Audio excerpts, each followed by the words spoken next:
Free ఇవ్వడం జరుగుతుంది. Employees అయితే ఎంప్లాయీస్ కాకుండా ఎంప్లాయీస్ రాదు మీద కూడా మన దగ్గర చేసుకోవచ్చు.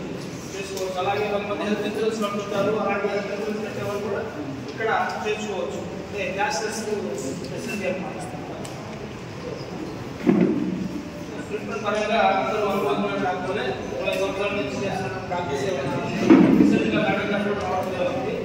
First female after surgeon madam కూడా ఇక్కడ ఈ కావాలి వాస్తవ్యులు మీకు ఎప్పుడు అందుబాటులోనే ఉంటారు.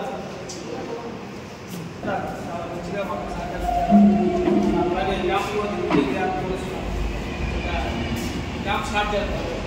అదే మీరు కాంప్లీట్ బ్యాక్ సైడ్ చూసినట్టయితే మీకు దాని కనుక సిమ్టమ్స్ కూడా ఉంటాయి. అంటే మనకి ఉంటాయి రోజుకి అలా ఏం సిమ్టమ్స్ లక్షణాలు కూడా స్క్రీనింగ్ పరీక్షలు నిర్వహిస్తారు. మగవాళ్ళకి డాక్టర్ నిర్వహిస్తారు, ఆడవాళ్ళకి మేడం గారు నిర్వహిస్తారు.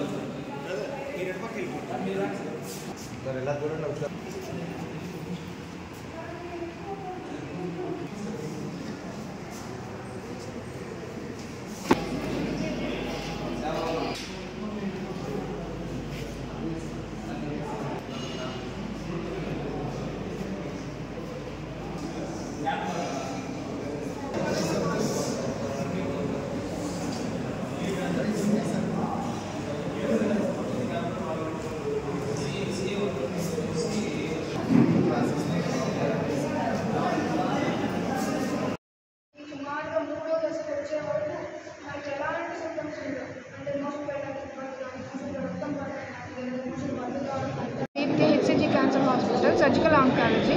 ఇక్కడ మనము క్యాన్సర్కి సంబంధించిన అవేర్నెస్ ప్రోగ్రామ్ అనేది కండక్ట్ చేస్తున్నాము. ఈ క్యాన్సర్ అనేది శరీరంలో ఉండే సాధారణ కణజాల హస్తవ్యస్త పెరుగుదల వల్ల క్యాన్సర్లు అనేవి పెరుగుతూ ఉంటాయి. క్యాన్సర్లు అనేవి ఆడవాళ్ళలో ముఖ్యంగా రొమ్ము క్యాన్సర్లు, గర్భాశయ ముఖద్వార క్యాన్సర్లు, ఓవేరియన్ క్యాన్సర్లు, పేక్ క్యాన్సర్లుగా ఉన్నాయి. దాంతోపాటు మగవాళ్ళలో ఈ నోటి క్యాన్సర్లు, ఊపిరితిత్తుల క్యాన్సర్లు, ప్రోస్టేట్ క్యాన్సర్లు ఉన్నాయి. ఇవి తొలి దశలో గుర్తించడం వల్ల వాళ్ళ సర్వైవల్ అంటే జీవితకాలం అనేది ఎక్కువ ఉంటుంది.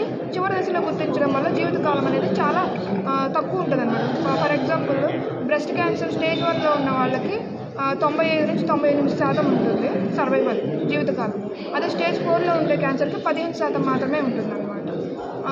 అందుకని స్క్రీనింగ్ ప్రోగ్రామ్స్ పెట్టినప్పుడు అందరూ వచ్చి వాళ్ళకి ఏమైనా ప్రాబ్లమ్స్ కానీ గడ్డలు కానీ ఉంటే దానికి చూయించుకోవాల్సిందిగా ప్రార్థిస్తున్నాం. క్యాంప్లో మేము ఇప్పుడు స్క్రీనింగ్ ప్రోగ్రామ్స్ అవి చేస్తున్నాము. మేము ఫిజికల్గా పరీక్షలు చేస్తాము, దాంతోపాటు ప్యాప్ స్మియర్ చేస్తాము. అవసరమైన వాళ్ళకి మ్యామోగ్రాము అలాంటివి ఫ్రీగా చేయడానికి మేము చూస్తాం. సరే 3000 వరకు ఉంటుంది.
నీట్గా వస్తున్నాయి.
స్కాన్ చేసి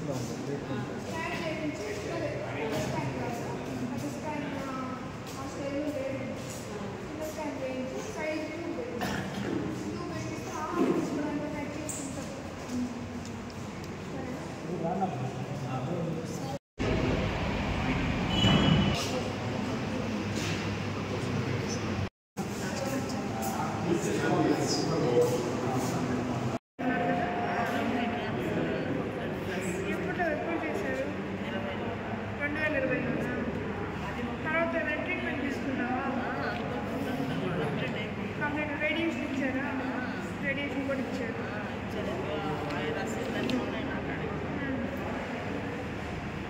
చెకప్లు కూడా ఉంటా ఉన్నాయి. ఈసారి రమ్మని